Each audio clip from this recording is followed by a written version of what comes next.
Сегодняшнее прекрасное утро началось у меня просто с бойкота, объявленного моим организмом мне. Я проснулась в страшной депрессии, в угнетающем состоянии, поймала себя на мысли, что если сегодня утром я не выпью нормального черного кофе и не съем хотя бы яйца, омлет, оно считается здесь не вегетарианским блюдом, то у меня будет страшная депрессия. Конечно, хорошо просвещаться, вегетарианство, Матерь Ганга, да, вот здесь вот. Баба здесь сидел, медитировал, проснулся. Но все-таки предпочтения в еде, они со временем дают о себе знать. У нас медитация начинается утренняя. У нас йога 2 раза в день. Это в 5:30 в 14 часов. 2 раза в день йога. Ну, в принципе, между перерывами ты можешь сходить на какие-то мероприятия, там, на семинары, по духовному развитию. Некоторые медитируют по 5 часов и просвещаются, видят Шиву. А пока до этого уровня просвещения я не дошла.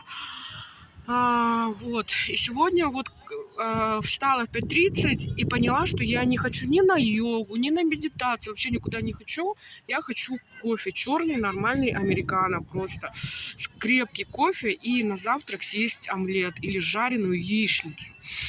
Пошла я искать, я даже дошла вот по мосту до Тапована туда, и вот так вот обошла в тот район и этот район, вообще нигде не нашла, потому что яйца, это еще считается тоже греховной едой, ну как не греховной, то есть не вегетарианской.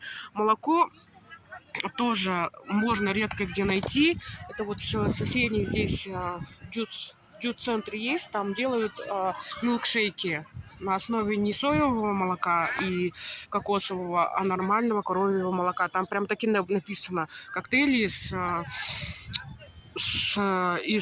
из коровьего молока. Вот. Поэтому у меня вопреки там всяким желанием очистить организм от шлаков, все равно я прям вообще просто... Я думала, что со мной, потому что у меня была страшная, ну, вот прям такое состояние. Хочется дико прям не мясо, курицы, вот такой вот нормальной еды по моим меркам. С нами живут рядом соседи, казахи, вот, люди моются там, да. Соседи казахи, семейная пара, она приехала из Астаны. Они спасаются талией. Вот есть специальная вот такая вот, получается, тарелка. Это масала доса, это с картошкой, там в соусе масала, карри.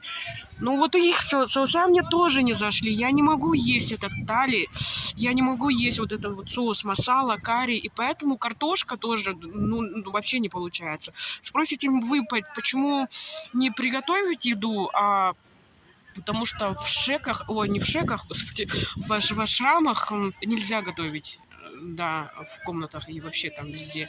Поэтому сложно. А в Гоа я не ощущала вот этого голода, потому что там, в принципе, более европеизированная кухня под туристов, видимо, заточена, поэтому говорят, что Гоа это не Индия, это правда. Здесь вообще невозможно найти сигареты, ничего. То есть как бы здесь очень вот такое вот священное место для индусов. Вчера был праздник Шивы. Я пускала цветы в воду. Цветы в воду пускала вчера.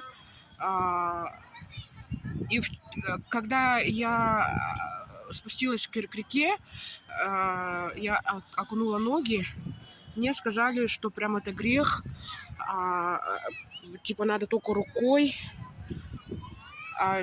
прям вообще отругали. А сегодня вот индусы все стираются. Вот так вот надо с собакой, а то она рядом со мной. Я их боюсь. А сегодня вон индусы вещи стирают в священной реке. Купаются, кто-то зубы чистит, он там Ну, здесь вот они все вещи свои развесили, да, сказали, что вообще эту реку надо трогать только руками. А сегодня вот так вот. Святость реки чуть-чуть поменялась сегодня. Ну, это шутка, конечно. Река вообще с особенной энергетикой. Вот. Особенно прям... Вообще даже вот рядом с ней голова как-то кружится сильно. Может быть, потому что мы находимся высоко в горах. Из-за этого, может быть, тоже. Прям у меня постоянно, когда подхожу к этой реке, постоянно кружится голова.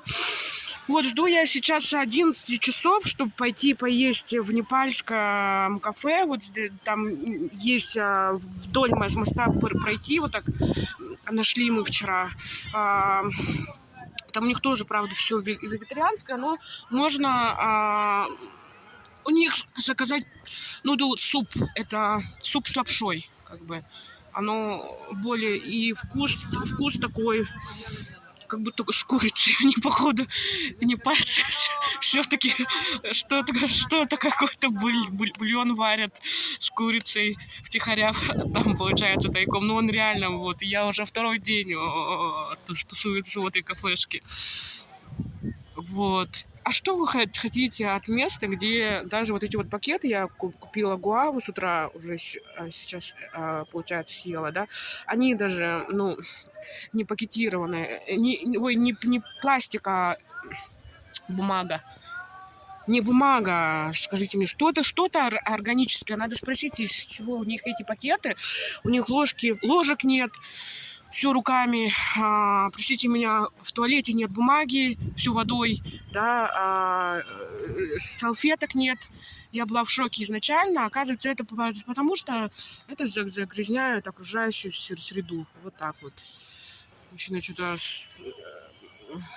мылся, постирался, вот вещи свои тоже вешает. Вот.